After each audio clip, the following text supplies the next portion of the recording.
प्रमाण पत्र किसको देना पड़ता है? जो मिलावट हो। कभी तुमने सुना बढ़िया वाले दूध जिसमें पानी की मिलावट नहीं होती, उस दूध का कभी प्रचार नहीं करना पड़ता, गांव में कहीं पर भी रख दो, खरीदने वाले वहीं से ले जाते। लेकिन जो मिलावट का दूध होता है उस प्रोडक्ट के बड़े बड़े बैनर लगाने पड़ते हैं, ये दूध पिएगा इंडिया तभी बढ़ेगा, इंडिया ठटरी के बड़े। बोलो सीताराम, जोर से बोलो, समझ जाइए इसमें मिलावट है। तो हनुमान जी कैसे बोल रहे? कपि के बचन सब प्रेम सुनी, उपजा मन विश्वास, जाना मन क्रम बचन यह, कृपा सिंधु करदा। माता जानकी जी देखो आंखों के आंसू बता देते हैं कि कितना प्रेम है। याद रखना मेरे पागलों, जिससे प्रेम होता है उससे बातें कम होती हैं, उससे आंखें ज्यादा बात करती हैं। आंखों से ही पता लग जाता कि ये प्रेमी है, इशारा में हो जाता आ गए, आंखों से ही इशारा, हाँ आ गए, बोलने की जरूरत नहीं। जिससे ज्यादा प्रेम होता है उससे आंखों से बात होती है। जिसे एक बार जीवन में प्रभु का प्यार मिलता है, उसे बस आंसुओं के हार का उपहार मिलता है?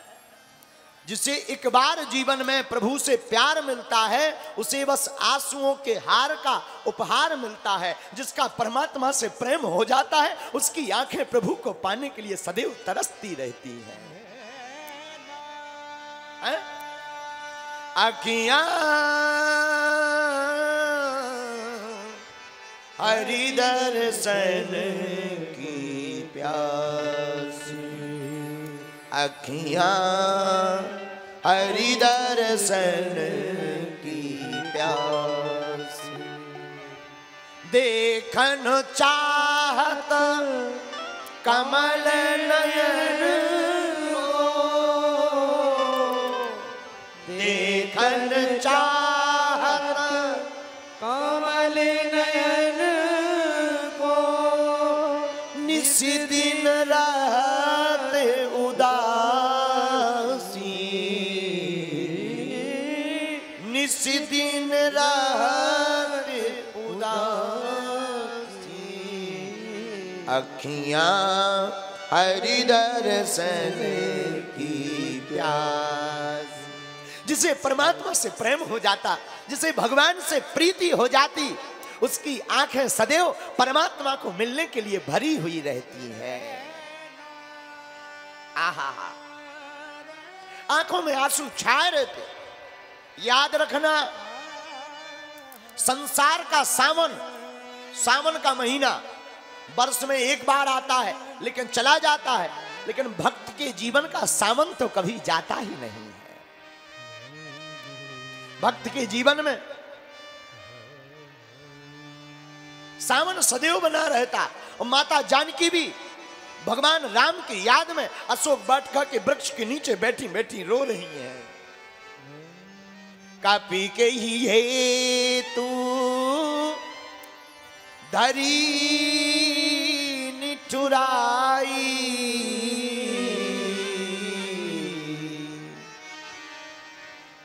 भगवान ने हमारी सुध नहीं ली, आंखों में नैनों में जल भरे, मां रो रही। तो हनुमान जी बोले मां रो मत, भगवान को याद है आप। माता रो रही है।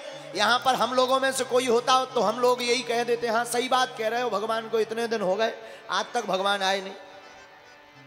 माता जानकी जी कहती हनुमान नयन श्रवही, हमारी आंखें दिन रात उनको ही देखने के लिए तड़पती रहती, मन दुखी है। हम तो मरना चाह रहे हैं, मर जाएं, लेकिन ये आंखें हैं कि रहती ही नहीं। आंखें कहती हैं कि मर मत, मरो मत, हमें एक बार देख लेने दो, हमें एक बार दीदार कर लेने दो। इसीलिए बड़ी परेशान। बात सही है। मानो माता जानकी कह रही हो कि मन हमारी रुई है और रुई में विरह की अग्नि तो लग गई, आग जल भी गई, लेकिन ये जल क्यों नहीं रहा? बोले माता जानकी कहती हैं हनुमान, तब तक आंखों से झरझर आंसू बहने लगते और रुई के ऊपर पड़ने लगते, रुई की आग बुझ जाती है और हम जल नहीं पाते हैं। आहा, आग बुझ जाती, नैन देखना चाहते। माता जानकी जी कहती भगवान ने भुला दिया। हनुमान जी हाथ जोड़ के बोले नहीं माता, भगवान भुलाते नहीं, भगवान तो बुलाते हैं। भगवान भुलाते नहीं, भगवान बुलाते हैं। आप रो मत मां, जितनी आप परेशान भगवान भी उतनी ही याद करते। माता जानकी जी ने कहा हम नहीं मानेंगे। क्यों? अगर वो हमें नहीं भुलाए होते तो इंद्रपुत्र जयंत हमारी चरणों में चोंच मारकर भागा। भगवान के पास बाण भी नहीं था, एक तिनका उठाकर पीछे छोड़ दिया, बाण बन गया। भगवान इतना प्रेम हमसे करते थे। चोंच चंचुका का प्रहार करने वाले के पीछे बाण छोड़ दिया, और रावण जैसे आतताई जिसने हमारा हरण कर लिया उसके पीछे कुछ नहीं छोड़ा। कुछ तो छोड़ते। हनुमान जी बोले माता, जो बाण छोड़ा था क्या वो बाण था? बोले नहीं, तिनका था।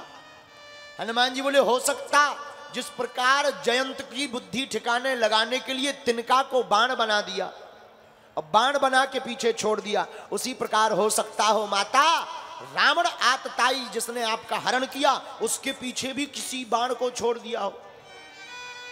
माता जानकी जी बोली हमें तो नहीं दिखाई पड़ रहा। हनुमान जी बोले माता हो सकता हो। हनुमान जी महाराज हाथ जोड़कर बोले माता हो सकता हो राम जी ने रावण के पीछे हमको ही बाण बना करके छोड़ दिया। और बात भी सही है, जी में अमोघ रघुपत कर बाना, यही भांति चले हो हनुमाना। हनुमान जी भी राम जी के बाण की भांति चले। मानो बात तय हो रही हो, बात सिद्ध हो रही हो कि जिस प्रकार जयंत के पीछे राम जी ने बाण छोड़ा, रावण के पीछे हनुमान जी रूपी बाण छोड़ा है।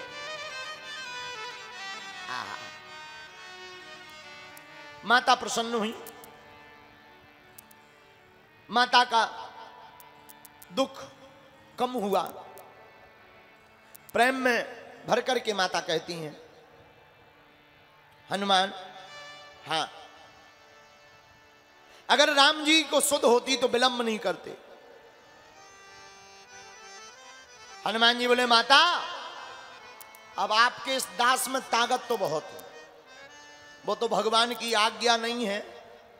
नहीं तो हनुमान जी बोले माता, अब ही मां तुम्हें जाऊं लवाई, प्रभु आयस नहीं राम दुहाई। हम राम जी की शपथ खाकर कहते माता प्रभु की आज्ञा नहीं है, वरना हमें जरूरत ही नहीं है, हम रावण को ले जाएंगे। और एक बात बोले, हनुमान जी जैसा बलवान कोई है ही नहीं। किसके जैसा? हनुमान जी जैसा बलवान कोई नहीं है। और हनुमान जी जितने भी काम करते थोक के काम करते, फुटकर में नहीं फंसते। उनसे कहा जाओ संजीवनी बूटी ले आओ, हनुमान जी पूरा पहाड़ उठा ले आए। बोले ले आओ। किसी ने कहा चलो ठीक है वैद्य को ले आओ, सुसैन वैद्य को, बूटी तो ले आए, डॉक्टर तो चाहिए, हनुमान जी पूरी डिस्पेंसरी उठा ले आए, मकान ही ले आए। कौन फुटकर का काम करे? जामवंत जी जानते थे कि इनको बताएंगे कि तुम माता की खबर ले आओ, ये लंबा काम करके ही आएंगे। इसलिए जामवंत जी से हनुमान जी ने पूछा क्या करना है? जामवंत जी बोले कुछ नहीं, बस देख कर चले आना। हनुमान जी बोले बस देखना ही है? जामवंत जी बोले बस देखना ही है। और बताओ, आए थे माता की खबर लेने, लंका में आग ही लगा के चले आए। बोलो सीताराम, जोर से बोलो। एक बात और बोले, एक बात हम आपको बताएं, माता जानकी जी के पास हनुमान जी इसीलिए आए क्योंकि वो राम जी को पुकारती नहीं। हम तुमसे भी कहते, तुम भी अपने घर पर रामचरितमानस का पाठ करके राम राम पुकारो, तुम्हारे घर पर भी हमारे हनुमान जी दौड़े चले आए।